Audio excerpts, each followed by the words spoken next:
So on the inclusion side, then, were there things you've put in place in the last couple of years to make neurodivergent talent feel more included in the organization, that maybe you weren't aware of at the start, that you've learned along the way? Yeah, in terms of things that we've done, I suppose a lot of the stuff we've done around inclusion was we addressed some sensory things for individuals. So, and some of that was with noise cancelling headphones. We have now also built a dedicated room here in the office at Ballarat which is been designed by a person who understands the sensory needs of neurodivergence.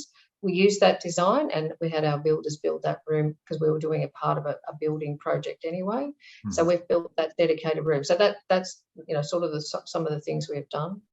I suppose the other things we've done is really around continuing that journey, celebrating, definitely April. So there's a lot of awareness, there's a lot of education happening in April when it's Autism Acceptance Month.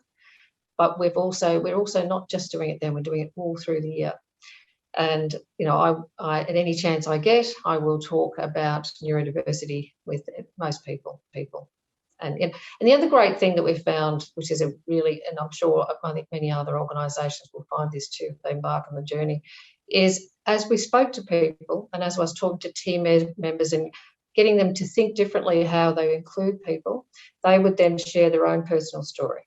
Personal stories about their own family members, whether it was a child or a sibling or somebody that they knew. So that helps, so already accepting these new talent into their teams. The benefit of that is then they are, they feel great about the working for a company that's so inclusive. So you're getting those other added benefits. Yeah. And those can't be, I guess, underestimated as well, right? That sense of inclusion. I know from the research we're doing just around diversity, equity, and inclusion in general, employees want their employers to do more, not only in the organization but outside the organization as well. And this definitely ties into it. It's really interesting the story so far. Like any new hire, there's no guarantee of success, right? So were there lessons you've learned from some of the new hires that maybe didn't work out, or things you might have done differently in hindsight? Yeah, no, that is very important, and something again for other organisations embarking on it.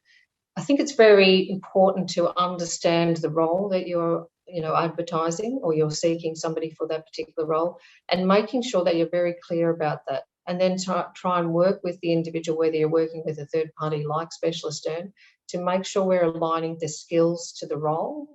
Because it won't work if you don't get those right. Now, that works for anybody, right? So that's why sometimes we don't always get the perfect match when we're hiring anybody.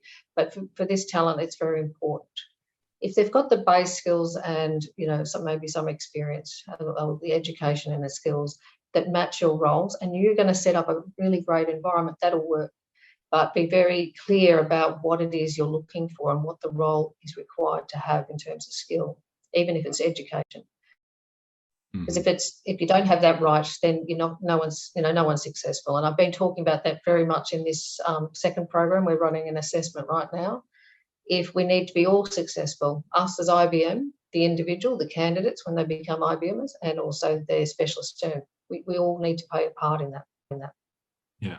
And that goes obviously the same for neurotypical or neurodivergent, right? So it's important to keep that in mind. Yeah, definitely good to call that out. So just to wrap up then, Belinda, looking forward, what's the next steps for IBM and neurodiversity? I know in Ballarat there and globally as well.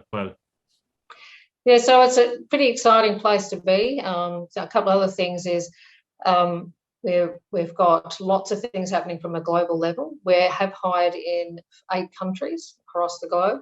We are running in what we're calling enablement sessions, so training sessions. We've touched on at least 30 countries so far. So we're going to continue to grow the journey. We're getting a lot of support from senior people across all parts of the globe as well to increase awareness. So that's happening. A lot of those enablement sessions are run by neurodivergents themselves. So we're very big on having nothing about us without us. We need people who are neurodivergent sharing their stories and training all the other people. So we've done a number of that. So that's happening.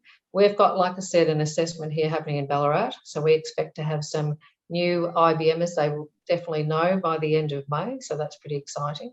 So they'll find out when this current cohort will find out at the end of May if they're successful, and then we'll have some new cohort join us. And the great thing about the second time, it's, you know, you have so many people in the organisation who already know about it and being educated, but also putting their hand up to help, support, and also to understand more.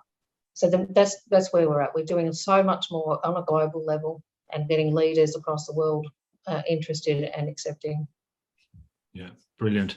Yeah, it's so interesting to hear that, and exciting ahead. You know, like I know from the work I've done, IBM have been really leading the way from the whole neurodiversity perspective over the last few years, and it's an exciting journey. I'm looking forward to continually following it into the months and years ahead. So, Belinda, thanks so much for sharing that today. I really look forward to sharing it with folks that can learn a little bit about this too as well.